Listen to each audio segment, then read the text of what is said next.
Je suis maître de conférences en sciences de l'information et de la communication. Je suis responsable des parcours documentation et d'un parcours pratique et ingénierie de l'information autour de la médiation et de la médiatisation des savoirs. Et je suis chargée de mission sur le numérique à l'ESP d'Aquitaine.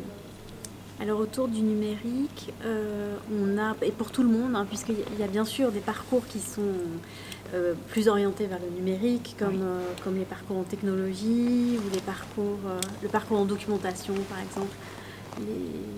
Presque l'intégralité des cours aborde la question du numérique nécessairement. En revanche, pour les autres parcours, celui de professeur des écoles et les disciplines littéraires, même les disciplines scientifiques, le numérique n'est évidemment pas un objet d'enseignement a priori.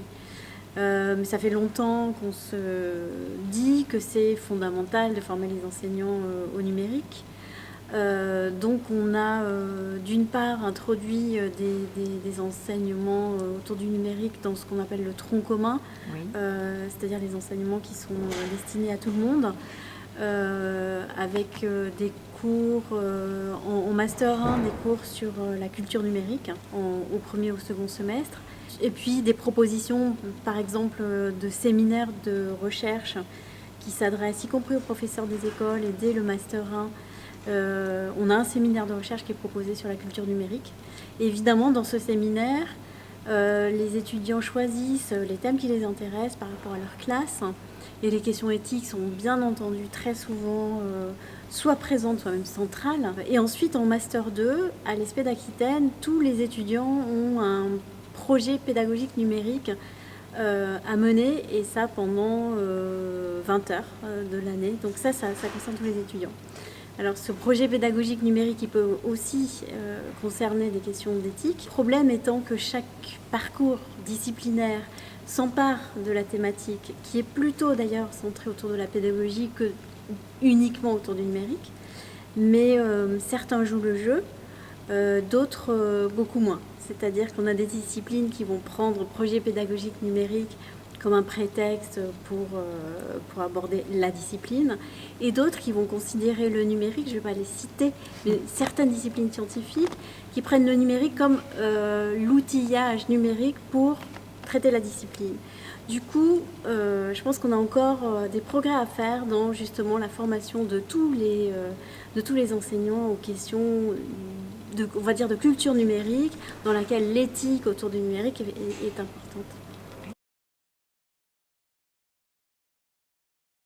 On a mené un projet de recherche l'année dernière qui était financé par la Fondation Maïf sur la perception du risque numérique chez les enseignants. De toute évidence, les enseignants abordent le numérique sous l'angle du risque, et ça leur fait un peu peur, et y compris et même particulièrement cette question des pratiques numériques des élèves à la maison ou à l'école, mais des pratiques non scolaires. Et cette question aussi de l'attitude des parents, de ce que les parents laissent faire, qui vient un peu se percuter par rapport à l'école, ou au contraire de ce que les parents redoutent et qui peut être intéressant pour l'école. Par exemple, utiliser les réseaux sociaux numériques à l'école, c'est presque indispensable si on veut vraiment former les élèves. Et certains parents vont être très très réticents par rapport à ça.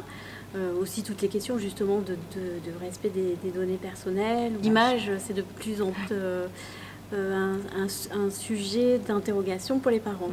Et c'est vrai que pour les enseignants, c'est devenu très très compliqué, je trouve. Notre projet nous le montrait.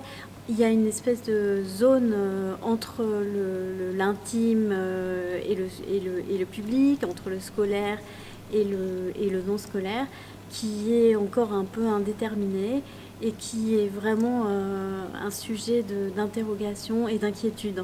Donc je pense qu'actuellement on est plus dans de l'inquiétude que dans une démarche constructive d'éducation des élèves au numérique et plus généralement à l'information. Je pense que quand même il y a des pratiques qui sont très intéressantes qu'on voit, mais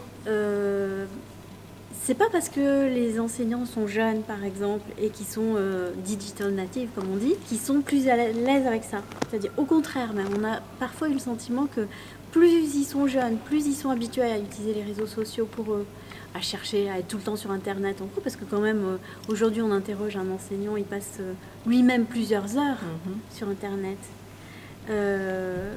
Plus il a ces pratiques-là, et moins il a envie de les faire rentrer dans la classe. Donc c'est très compliqué de travailler sur les jeunes enseignants ou sur les enseignants en formation autour de ces questions-là. Alors à mon avis, la stratégie par rapport aux jeunes enseignants, c'est de leur faire des choses. Parfois au début, ils n'ont pas envie de les faire, y compris s'exprimer, créer, pour les inciter à faire aussi avec les élèves, mais en étant très prudent, parce que c'est vrai que des questions fondamentales sont en jeu, celle de leur droit à l'expression. Donc c'est vrai que c'est très délicat.